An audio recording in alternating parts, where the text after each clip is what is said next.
जो सनातन धर्म के विरोधी हैं, वे लोग एक प्रयास कर रहे थे कि संतों का धैर्य जवाब दे दिया जाए। पिछले 19 दिनों के अंदर 32 करोड़ से अधिक श्रद्धालु अब तक प्रयागराज में मां गंगा, यमुना और मां सरस्वती की इस पावन त्रिवेणी में डुबकी लगा करके पुण्य के भागीदार बने हैं।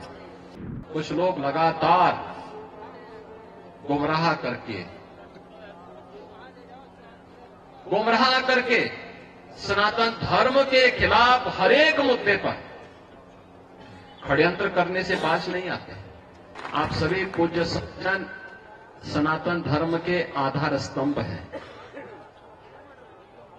आपका व्यवहार, आपका आचरण पूरे सनातन धर्म को ही नहीं, पूरे देश और पूरी दुनिया को एक नई दिशा देता है। विपरीत परिस्थितियों में धैर्य से उसका सामना करते हुए, चुनौती का सामना करते हुए अपने इस अभियान को आगे बढ़ाना, क्योंकि सनातन धर्म ही मानव धर्म है। सनातन धर्म रहेगा तो मानव धर्म रहेगा, मानवता रहेगी, इस सृष्टि रहेगी। और मैं अभिनंदन करूंगा उन पूज्य संतों का जिन्होंने मौनी अमावस्या के अवसर पर पूरे धैर्य के साथ एक चुनौती हम सबके सामने आई। कुछ पुण्यात्मा उस एक हादसे के शिकार हो गए थे, लेकिन उन स्थितियों में एक अभिभावक के रूप में, जैसे परिवार के ऊपर कोई विपत्ति आती है तो परिवार का अभिभावक धैर्य नहीं खोता, पूरी हिम्मत के साथ खड़े होकर के उस चुनौती का सामना करते हुए उससे उभारने का कार्य करता है। और आपने देखा होगा कि जो सनातन धर्म के विरोधी हैं, वे लोग एक प्रयास कर रहे थे कि संतों का धैर्य जवाब दे दिया जाए, ये जवाब दे दे और उसके बाद जग हसाई का एक कार्य कराया जाए। लेकिन मैं अभिनंदन करूंगा पूज्य तुलसी पीठाधीश्वर जी का भी, पूज्य जूना पीठाधीश्वर जी का भी, अपने सभी 13 के 13 अखाड़ों का भी, पूज्य फूलडोल दास जी महाराज वृंदावन धाम से हमारे पास आए हैं, अत्यंत वरिष्ठ संत हैं।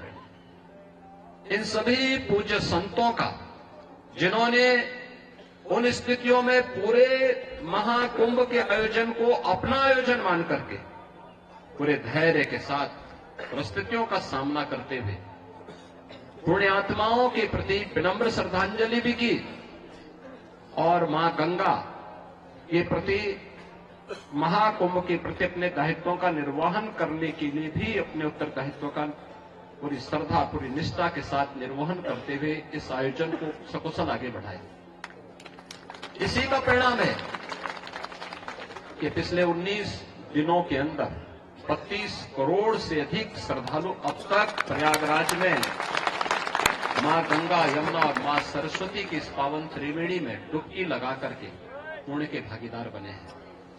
जो यहां से जा रहा है, यहां की परंपरा के बारे में, यहां की गाथा के बारे में, यहां की व्यवस्था के बारे में गुणगान कर रहा है। ये गुणगान व्यक्ति का नहीं है, सनातन धर्म का है जो आ रहा है देश और दुनिया में।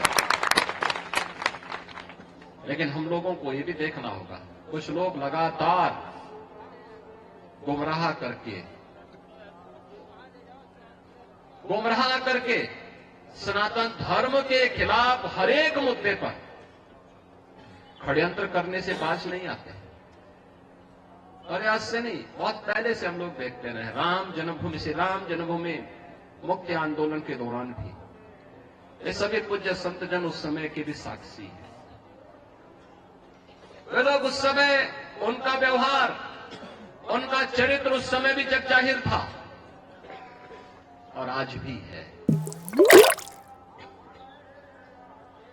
ऐसे लोगों से सावधान होकर के सनातन धर्म के मूल्यों, उन आदर्शों के साथ इन पूज्य संतों के सानिध्य में हमें निरंतर आगे बढ़ना होगा, हमेशा आगे बढ़ना होगा। और जब तक पूज्य संतों का सम्मान है, सनातन धर्म का कोई बाल बांका नहीं कर सकता। और सनातन धर्म है तो दुनिया के अंदर जीव सृष्टि बनी रहेगी। ये सनातन धर्म की मजबूती पर निर्भर करेगा। और इसलिए हम सबका प्रयास होना चाहिए कि जहां भी जिस स्तर पर हो सके, सभी पूज्य संतजन कर रहे हैं, हमें समय के अनुरूप उस प्रकार की रणनीति के साथ जोड़कर के आगे बढ़ना होगा।